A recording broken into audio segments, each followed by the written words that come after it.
अभी थोड़ी देर में ही शाम होने वाली है, तो एकदम से मुझे ख्याल आया कि बच्चों का यूनिफॉर्म तो गंदा पड़ा हुआ है, वो कल स्कूल क्या पहन के जाएंगे। तो मैं जल्दी से भाग भाग के टेरेस में आई। यहाँ पे मशीन पड़ी हुई है, तो मैंने सोचा पानी डालती हूँ, सर्फ डालती हूँ और कपड़े इसी में ही धो लेती हूँ। तो अब मैं पानी ही डालने लगी थी, एकदम से मैंने देखा तो मशीन मुझे गंदी लगी।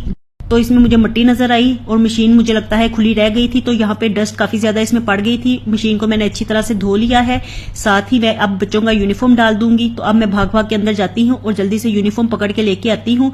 तो बच्चों ने इधर उधर यूनिफॉर्म रखा हुआ था, सारा यूनिफॉर्म मैंने समेटा और अब मैं इसको जाती हूँ मशीन में डालती हूँ और साथ ही सर्फ भी डाल दूंगी। तो अभी भी मेरी हेल्पर काम कर रही है, पता नहीं इनका काम कब खत्म होगा और कब ये अपने घर को जाएंगी।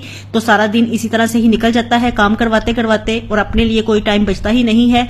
तो यहाँ पे पानी भी कम ही आ रहा था, आजकल पानी को भी बड़ी मुसीबत पड़ी हुई है, पता नहीं टाइम उन्होंने रख लिया है, टाइम पे ही पानी आता है और टाइम पे ही चला जाता है। तो यहाँ पे हल्का हल्का पानी आ रहा था, मैंने सोचा कि इसी तरह से ही कपड़े धो लेती हूँ। थोड़े थोड़े पानी के साथ ही सर्फ मैंने डाल दिया था और सर्फ मुझसे थोड़ा सा ज्यादा ही डल जाता है हमेशा ही। तो अब मैंने सोचा कि इसी तरह से पानी रहने दूंगी, कल बच्चे स्कूल से आएंगे तो दोबारा से यूनिफॉर्म को धो लूंगी।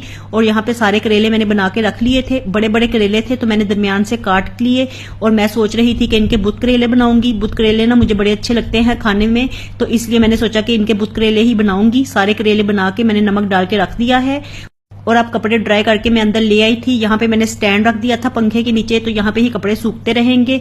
और बच्चों का यूनिफॉर्म इस्त्री करना होता है ना, तो टेरेस में सुबह के वक्त जाते हुए बड़ा अजीब सा लगता है, डर सा लगता है क्योंकि सन्नाटा सा होता है।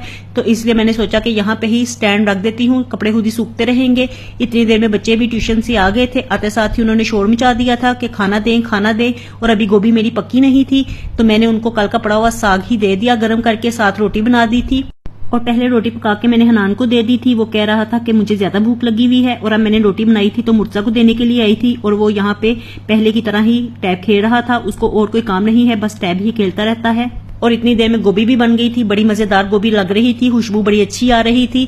तो मेरा दिल चाह रहा था फौरन से रोटी पकाऊं और गोभी खा लूं। अभी इसके ऊपर मैं धनिया डालने लगी हूं और काफी दिनों के बाद ही मैं धनिया लेके आई हूं। पहले इतना महंगा होया हुआ था तो धनिया मैं ला नहीं रही थी और अब काफी हरा हरा धनिया मैं लेके आई हूं, तो काफी ज्यादा ही मैं गोभी के ऊपर डालती हूं। साथ ही मुझे याद आया कि गरम मसाला तो मैंने इसमें डाला नहीं, गरम मसाला डालती हूँ, थोड़ी सी करारी करारी गोभी खाने में अच्छी लगती है, तो इसलिए चम्मच भर के मैंने गरम मसाला डाल दिया है। और अब मैंने साथ ही अपनी रोटी बना ली थी, तो यहाँ पे बैठ के मैंने जल्दी जल्दी से रोटी खा ली है। और इतनी देर में मुझे याद आया कि मैंने आपको तो दिखाया ही नहीं है, तो फिर जल्दी से मैंने अपना मोबाइल पकड़ा वीडियो बनाने के लिए। और गोभी बड़ी मजेदार लग रही थी, करारी करारी। तो रोटी आज मैंने काफी देर पहले ही खा ली थी, तो अब मेरा दिल चाह रहा था थोड़ी सी चाय पी लूं, तो इसलिए मैं चाय बनाने के लिए आ गई थी।